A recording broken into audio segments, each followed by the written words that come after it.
Hello viewers, কেমন আছেন সবাই? আশা করি আপনারা প্রত্যেকে নিশ্চয়ই ভালো আছেন, সুস্থ আছেন আর নিরাপদে আছেন। এই কয়টা দিন কি একটা গরম ছিল, আর আজকে শুরু হয়েছে পিটপিটানি বৃষ্টি।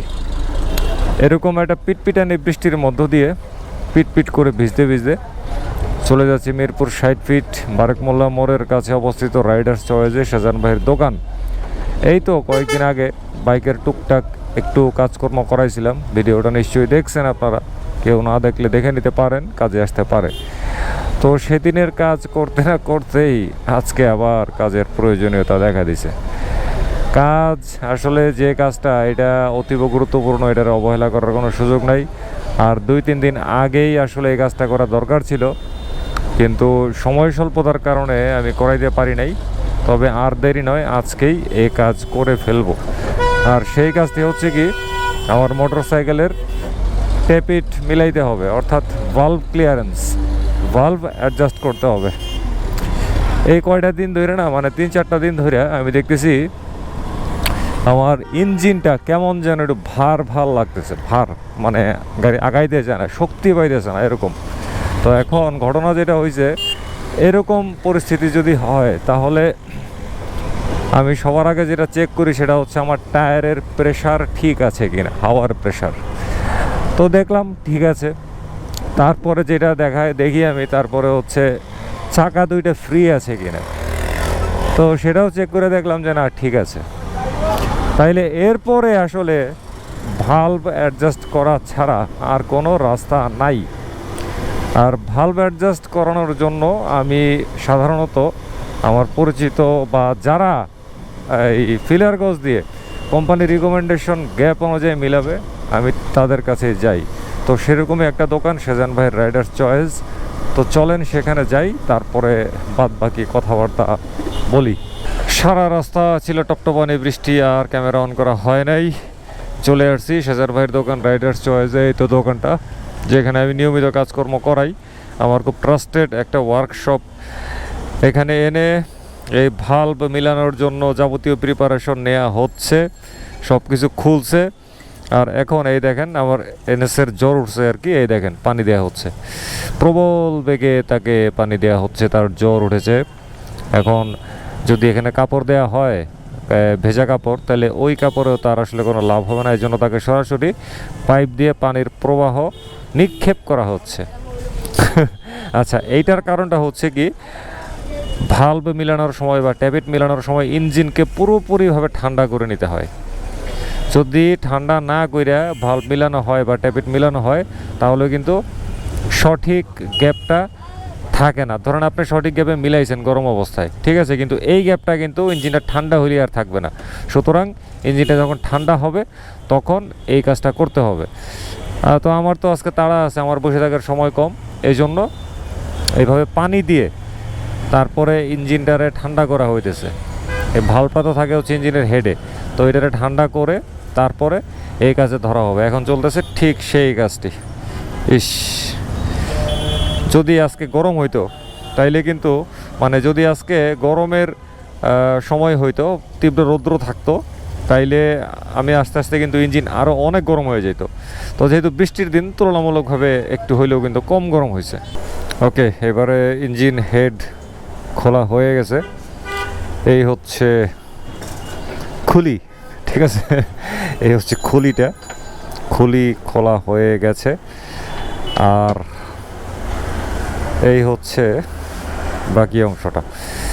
এই হচ্ছে ভালভ, দুইটা ভালভ, মোট হচ্ছে 4টা ভালভ। পালসার NS160-তে মোট ভালভের সংখ্যা হচ্ছে 4টা। তো ফিলার গজের সাহায্যে এটা মিলানো হচ্ছে। ফিলার গজ খুব ইম্পর্ট্যান্ট একটা ব্যাপার, কারণ ভালভ ক্লিয়ারেন্স কখনো ফিলার গজ ছাড়া একদম সঠিকভাবে মিলানো সম্ভবই না। আর হচ্ছে ইঞ্জিন একদম ঠান্ডা করতে হবে। আর আমাদের দেশে এক শ্রেণীর কারিগর আছে, তারা হচ্ছে মহাজ্ঞানী, তারা বিশাল বড় বিজ্ঞানী। তারা করে গিয়ে আঙ্গুল দিয়া ভালভ মিলায় বা ট্যাপিট মিলায়। এটা তো ইঞ্জিনটারে আরও 12টা বাজায় দেয়। আবার শুধুমাত্র এই ফিলার গজের সাহায্যে টেপিট মিলাইলে হবে না, কোম্পানি নির্দেশিত যেটা গ্যাপ আছে এই গ্যাপটা জানতে হবে, ঠিক আছে। তো আমার পালসার এনএসের ভালভ ক্লিয়ারেন্সের গ্যাপ হচ্ছে ইনলেটে 0.05 mm আর এক্সস্ট বা আউটলেটে হচ্ছে 0.08 mm। এই গ্যাপটা রক্ষা করা হবে। তো আপনারা যারা পালসার এনএস ব্যবহার করেন তারা এই গ্যাপটা মানতে পারেন, এটা একদম পুরো কোম্পানি থেকে নির্দেশিত গ্যাপ, এবং এতদিন কিন্তু আমি এই গ্যাপটাই রক্ষা করছি আমার পালসার এনএসে। তাছাড়া পালসার এএসের গ্যাপও কিন্তু এক। তো এবার মিলাই নেই। আর আমার এটা হচ্ছে কি engine, SOHC engine, single overhead cam engine. তো SOHC ইঞ্জিনের মোটরসাইকেল যারা ব্যবহার করেন তাদের মানে নৈতিক দায়িত্ব আর কি যে প্রতি 7 থেকে 8,000 কিলোমিটার পর পর এই কাজটা একবার করিয়ে নেয়া, ঠিক আছে। আর যারা খুব বেশি রাফ অ্যান্ড টাফ করেন, রাইড করেন, হাই রেভ করেন খুব রেগুলার, তো তারা আরও আগে, তারা 5,000 কিলোমিটারের মধ্যে একবার এই ভালভ অ্যাডজাস্ট করে নেওয়া হচ্ছে সবচাইতে ভালো। আর ভালভ অ্যাডজাস্টমেন্টটা যদি না হয় অথবা ভালভের ত্রুটি নিয়ে যদি আপনারা বাইক চালান, সেক্ষেত্রে কিন্তু অ্যাক্সিলারেশন, টপ স্পিড, তারপরে হচ্ছে মাইলেজ, এগুলাতে মারাত্মক রকমের খারাপ একটা প্রভাব পড়ে। সুতরাং ভালভ ক্লিয়ারেন্স খুবই গুরুত্বপূর্ণ একটা ব্যাপার, এটারে অবহেলা করার কোনো সুযোগ নেই। আর যাদের ডিওএইচসি ইঞ্জিন তাদের ক্ষেত্রে হিসাবটা অবশ্য আলাদা। আর ডিওএইচসি ইঞ্জিনে এরকম কোনো ভালভ থাকে না, ওইটাতে এরকম ছোটো ছোটো সিম থাকে। তো ডিওএইচসি ইঞ্জিনের বাইকে আবার হচ্ছে প্রতি আনুমানিক 40-50 হাজার কিলোতে একবার ভালভ ধরা লাগে আর কি, ঠিক আছে। তো ডিওএইচসি ইঞ্জিনের বাইক আবার অনেক দামি, এরকম নর্মাল কোনো বাইকে ডিওএইচসি ইঞ্জিন ব্যবহার করা হয় না, ঠিক আছে। তো যেমন আমাদের দেশে হোন্ডা CBR 150R আছে, সুজুকি GSX R150 আছে ডিওএইচসি ইঞ্জিনের বাইক। তো বুঝেন ওইসব বাইকের প্রাইস কোথায়, আর ওগুলো কী ক্যাটাগরির বাইক। ওগুলা ছাড়া বাংলাদেশে আর যত বাইক আছে, ডিসকভার বলেন, প্লাটিনা বলেন, হিরো বলেন, যা বলেন, সমস্ত বাইক হচ্ছে SOHC ইঞ্জিনের বাইক। ওফ, যাক, আমার কাজটা শান্তিতে শান্তিতে শেষ হয়েছে। আমি যখন আসছি তখন কেউ ছিল না, ঠিক আছে, একদম ফার্স্ট সিরিয়ালে আরামসে কাজকর্ম সারছি। আর আমার কাজ শেষ হয়েছে পরেই ঢুকছে হচ্ছে একটা MT-15 base 4 official motorcycle master সার্ভিসের জন্য। আর এদিকে একটা হর্নেট 160R ডুয়েল ডিস্ক এবং হচ্ছে সিঙ্গেল চ্যানেল ABS মোটরসাইকেলটা ঢুকছে হচ্ছে ইয়ের জন্য, কি ওই ভালভ অ্যাডজাস্ট করার জন্য, আমার মতো কাজ করার জন্য। তো এটারও একই অবস্থা ছিল, এটার ইঞ্জিনটা গরম। তো এখন ইঞ্জিনটারে ঠান্ডা করার জন্য, দ্রুত ঠান্ডা করার জন্য এই দেখেন এটার মাথায় পানি দেওয়া হচ্ছে। এটার চান্দি পুরো গরম হয়ে গেছে, আমারটার চান্দিও গরম ছিল। তো এটার চান্দি ঠান্ডা করার জন্য ওই যে আলাদাভাবে পাইপ দিয়ে পানি দেওয়া হচ্ছে, ঠিক আছে। এটা ঠান্ডা হইলে তারপরে ধরবে হচ্ছে ভালভ অ্যাডজাস্টের কাজে।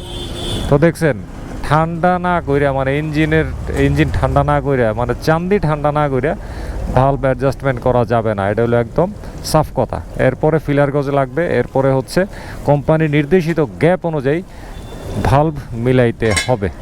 এবারে হর্নেট ABS 160R এটারে ভালভ অ্যাডজাস্টের কাজে পুরোপুরিভাবে ধরা হয়েছে।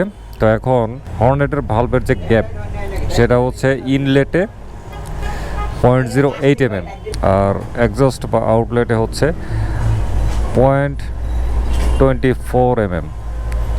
অনেক না, 0.24 mm। ইনলেট হচ্ছে 0.08 mm আর এক্সস্ট বা আউটলেট হচ্ছে 0.24 mm। বাবা রে বাবা।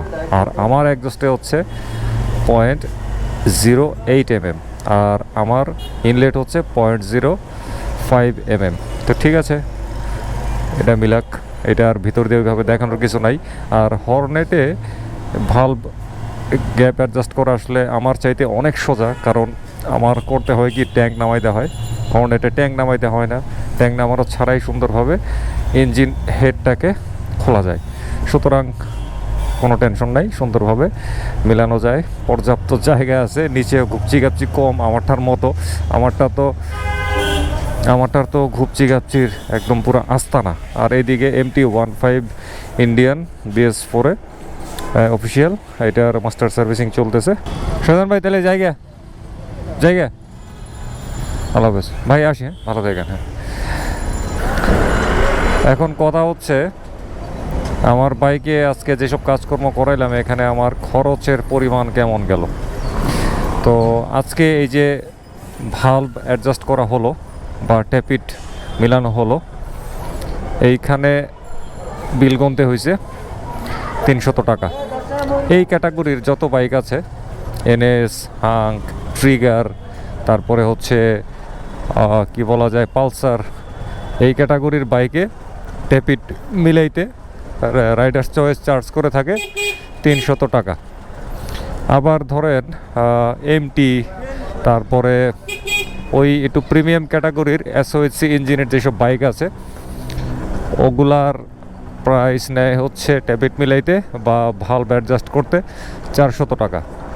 আবার ধরেন কিছু ফেয়ারিং বাইক আছে যেগুলা এসওএইচসি ইঞ্জিন, যেমন কেপিআর, R15 V3, তারপরে জিপিএক্স, এই ক্যাটাগরির বাইকের ট্যাপিট মিলানো বা ভালভ অ্যাডজাস্টের বিল নিয়ে থাকে রাইডার্স চয়েসে 600 টাকা। কারণ ওগুলোতে যে কিট টিট আছে তো অনেক কিছু খোলা লাগে, অনেক সময় যায়, শ্রম যায়, এই জন্য ওগুলো হচ্ছে 600 টাকা। আর ওইদিকে MT-15 যেটা দেখছিলেন মাস্টার সার্ভিসিংয়ের কাজ চলতেছে, ওইটার চার্জ হচ্ছে 1600 টাকা। কখনো কখনো 1500 নেয়, বাট এমনিতে ওনার রেগুলার চার্জ হচ্ছে 1600 টাকা। আবার এমনিতে ধরেন আপনি জেনারেল সার্ভিসিং করবেন সাধারণ বাইকে, দেখা গেছে 80 সিসি, 100 সিসি বা 125 সিসি, 150 সিসি, কেমন এগুলার মধ্যে চার্জ হচ্ছে 600 থেকে 800 টাকা বাইক ভেদে। এখন 80 সিসির বাইকের জন্য তো আর 800 টাকা চার্জ হবে না, ওইটার ক্ষেত্রে নিবে হচ্ছে 600 টাকা। মানে ছোটো বাইক আর কি, ছোটো বাইকে মাস্টার জেনারেল সার্ভিসিংয়ে হচ্ছে 600 টাকা। আর যদি বড় বাইক হয় তাহলে জেনারেল সার্ভিসিংয়ে রাইডার্স চয়েস চার্জ নেয় হচ্ছে 800 টাকা।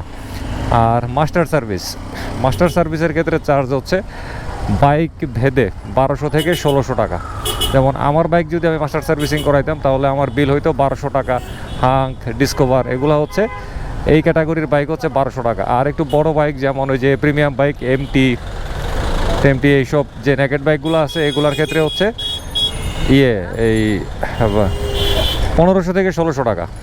আর যেগুলো ফেয়ারিং বাইক আছে যেমন R15, কেপিআর, ওই সমস্ত বাইকেও মাস্টার সার্ভিসিং নেওয়া হয় 1600 টাকা। আর আরেকটা আছে প্রিমিয়াম মাস্টার সার্ভিস বলতে আরও বহু গভীর কাজ থাকে যেগুলো ওই প্রিমিয়াম মাস্টার সার্ভিসের অন্তর্ভুক্ত। তো ওগুলো সাধারণত আমাদের এই সমস্ত বাইকে প্রয়োজন হয় না, তো ওগুলা বিশেষ করে করা লাগে R15, CBR, GSX-R-এ। তো ওই কাজের ক্ষেত্রে মানে ওই প্রিমিয়াম মাস্টার সার্ভিসিংয়ের রেট হচ্ছে রাইডার্স চয়েসে 2000 টাকা। তো কখনো কখনো কিছু কম বেশি নিয়ে থাকেন শাহজাহান ভাই।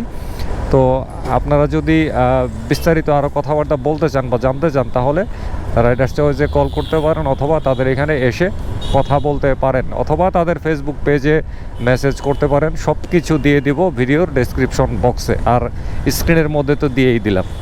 তো ঠিক আছে, আজ আর নয়, সব কিছু ভেঙে চুরে চুরমার করে বলে দিলাম, আপনাদেরকে দেখাই দিলাম। তো সবাই ভালো থাকবেন, সুস্থ থাকবেন, নিরাপদে থাকবেন, নিরাপদে মোটরসাইকেল চালাবেন, ট্রাফিক আইন মানবেন। আর মোটরসাইকেল চালানোর সময় অবশ্যই ফুল ফেস সার্টিফাইড হেলমেট পরবেন, ওইসব পার্টি হেলমেট এবং নন সার্টিফাইড হেলমেট ফালাই দিবেন। খোদা হাফেজ।